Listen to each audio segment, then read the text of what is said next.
So we'll be talking about the Chartered Accountancy course. So first of all, after class 12, you can take up the CA exams. You can start with the CA exams. There'll be 3 levels. So when we're looking at the foundation exam, the first level is going to be foundation, which you're going to be appearing after class 12. So if your class 12 exams are completed in the month of March, you'll be taking the foundation exam in the month of November. After which you'll have your CA inter exams. If you qualify the foundation exam, you take inter after about a year, because after you take the exam, results are out, you start studying, you study barely 10 months, let's say. I remember after my foundation exam, I'd started studying for CA inter immediately, because I knew for a fact, that is where, the advisors of seniors and all comes in very handy, because I knew that CA inter, the time for preparation is relatively less if you want to give both the groups together. A lot of people qualify, less in the sense it is little stressful.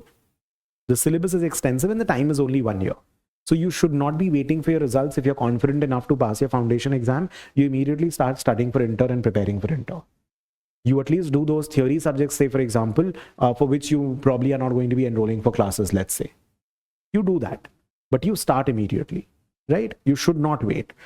After inter, you have about 2.5 years to take your final exams, because you have to do an articleship or an internship during that time frame, right? And the exam term is generally May and November. Now, the institute, with the changes and all, it's going to be 3 times a year as well. CA inter and foundation and all is going to become 3 times a year. So we are also looking at 3 times a year exam term over here. So on an average, it takes you 3 to 4 years. Now, please don't consider CA to be a 3 to 4 year exam. It is after college, you'll take a 1.5 year time frame to complete your CA exams, because 3 years is going to go parallelly with your college. So when you compare, let's say, a CA versus MBA, MBA takes 2 years after college, CA would take 1.5 years after college. Second, your question would be, what is the guarantee that I'll be passing the foundation, inter and final on time? What is the guarantee that you'll be getting into a B school on time in the first attempt of CAT? So that is also not guaranteed. So have the right information. I'm not encouraging you or discouraging you to take up a CA or an MBA or a CFA or an actuary or whatever it is. You have to decide based on correct information.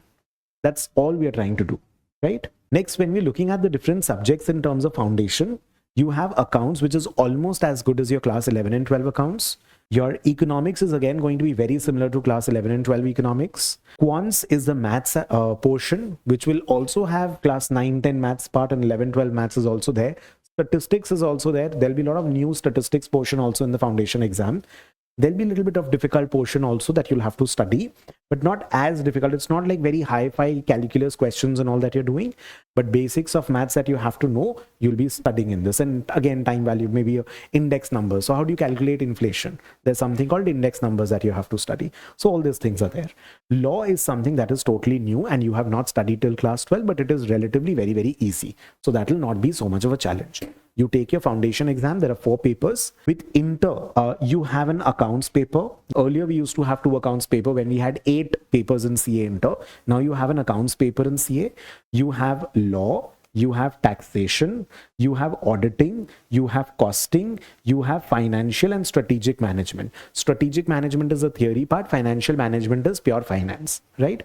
So these are the 6 papers looking at during your CA inter exams, right?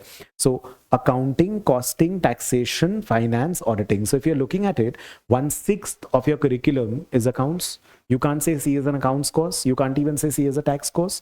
You're studying Indian laws, Indian taxation as against an ACC or a CPA. So you study law, tax, audit, accounts, cost, finance. Strategic management is the theory part, as I told you. So this is what you're studying broadly, right? Then in the final paper, you again have accounts. Financial reporting is nothing but accounts. You will have 2 papers in taxation, your direct and indirect taxes. So you have GST, indirect taxes predominantly, customs and all of that, and direct taxes will be your income tax. Income tax, not just your income tax, companies, corporate income taxes and all as well. That is going to be a part of direct tax. Given that I have 2 papers of taxation in final, I can call it a tax course also. You're understanding? So have the right information. You have 1 full paper on finance, you have a paper on audit, and there is a case study kind of a paper, integrated business solutions. So you have these 6 papers in your final level. There are a couple of trainings in between. 10-day training, IT training is there where you learn Tally and Excel and all of that. There's a training on soft skills and all. So there is a training on soft skills. So I'm not commenting on how good or bad it is or how much of value addition it can do, but you have these trainings as well, which is there with CA Inter and CA Final, which is mandatory by the institute, which you'll have to complete. And there will be an articleship internship period where you'll be working with a CA firm, in a practicing CA firm. It could be in the Big Four, EY, Deloitte, KPMG, PwC as well, or you could be working in a local CA firm. There are mid-size, small-size firms. Each have their own advantages, disadvantages. A smaller size firm has more advantage in terms of a holistic approach. A larger firm, you would learn more of a corporate culture. The pay would be much better. Nowadays, even medium-size and small-size firms have started paying very well in terms of articleship, almost like a 60-70% as well as what the Big Fours do. And medium-size and good firms, they pay almost as good as Big Four as well nowadays. So that is also there, and that is a mandatory articleship period that you have to do. You have to do your internship. When you're looking at exam pattern, out of 4 papers, 2 are 100% MCQ. When you're looking at the foundation exams, 2 are written papers, written as in you have your 3-hour exam where you're writing questions and you're solving sums and answers and all of that. In your inter exams, there are 6 papers, inter and final, 3 hours each, 100 marks papers. There is no negative marking in inter and final. And all the papers are now having 30% MCQ questions. So 30 marks will be MCQ questions, 70 marks will be sums and question answers and 4-mark answers and 8-mark answers and all of that. Right? Generally, it's going to be sums, and generally the 8-mark answer will also have like 3 parts, 4 plus 2 plus 3 or something like that. Right? So that is going to be a paper structure. There's no negative marking, 3 hours papers. When you're looking at the difficulty level, of course, you would question me that the difficulty level should not be here, but rather it should be here or so, as you might have heard from people. But you have to understand the difficulty is not in terms of understanding the concept or the difficulty level of the subject. The difficulty is there, and that is in terms of volume of syllabus. So if you're asking me for volume, yes, I will tell you the difficulty level is here. But when you talk about the concept or understanding the subject and all that, the difficulty level is not that high. So please understand the difficulty. It's not rocket science as people call it. It's not like something that is going above your head. It's just that you'll have to be very, very hardworking, disciplined, and you have to really study properly in order to pass the exams. And because the syllabus is relatively extensive, you cannot mug up and get through it, because you cannot retain so much by mugging up. So you have to study properly. The pass rate again keeps on varying every year. A generalized pass rate would be around 30-ish% for foundation, and inter goes down to around 10-15%, 15-ish% I would rather say, and final is going to be somewhere around 8-10% or so, 8-11% or so. It might vary from year to year. When you're looking at the fee structure, CA, CS, CMA, almost all of them have a relatively similar kind of fee structure, and it's relatively very, very reasonable given it's institute incorporated by the government. So the foundation level, you have about 10,000 of fees. Inter, again, you'll have around 30,000 rupees of fees that you'll have to pay. These trainings are going to be mandatory, as I told you, the IT training and the soft skill training and all of that. And in the final level, again, you'll have to pay a certain amount of your course fee and training and all. But it would be costing you some around 60-70,000 for the institute, exam fees there, and there will be pluses, quite a few pluses around, but it would still be around 70-75,000 rupees.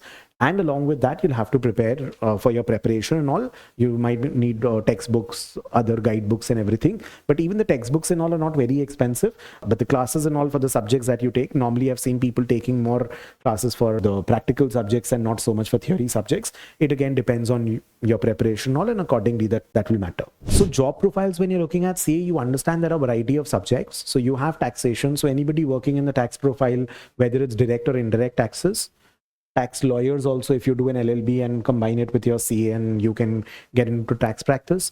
When you're looking at financial reporting, so finalization of annual reports, balance sheet, PL, all the finalization of accounting and all the accounting process and all is going to be done by CAs and all generally. When you're looking at even corporate law and compliances and all, you would find CA and CS both in that profile.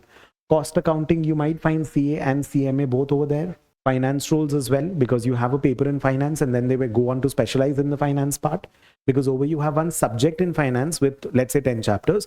The 10 chapters become 10 subjects when you specialize in finance. So those profiles are also there. People do get into consulting roles as well, right? SAP, ERP implementation, I've seen people combining BC or even with chartered accountancy, they learn and they get into the SAP and ERP implementation, the accounting softwares of large firms and all. So a lot of variety of roles are there around all these subjects. So law, cost, accounts, audit, auditors are there, for example. So Big Four's the most important, I mean, the volume of work is in the audit, where you're going to different companies, checking the financials of the companies and vouching and signing that, yes, the financial statements, the balance sheet, PL account that has been prepared is correct or not. So all those things are there. So variety of profiles around all the 6 subjects you'll find with the CA.